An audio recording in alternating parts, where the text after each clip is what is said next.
ღმერთი გიქმნის რაღაც გარემოს ისეც და აკვირდება შენ სინდის. და თუ შენ სინდისის მიხედვით ცხოვრობ, რაღაც გარკვეულ გამოცდებს აბარებ. ეს განსაცდელები შენ ცხოვრებაში არსებული გარკვეული გამოცდებია. ხან აქედან მოვა, ხან იქიდან მოვა, სხვადასხვა მხრიდან რაღაც პრობლემები გექმნება.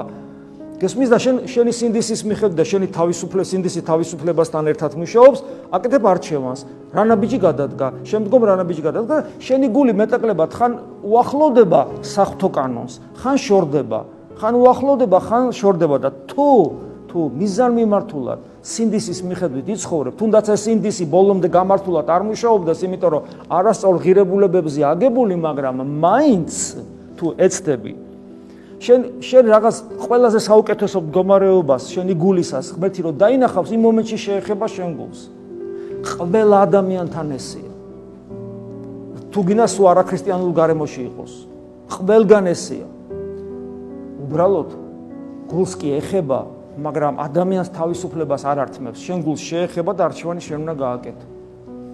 და თუ არჩევანს გააკეთებ, მერე უკვე მეტ ცოდნას მოგცემ შინაგანად, მეტ ცოდნას, მერე ქრისტეს ღმერთობის ცოდნა შემოვა შენში, მერე ქრისტე როგორც ღმერთი რო ეკლესიაშია საძიებელი, საიდუმლოებები და ასე შემდეგ.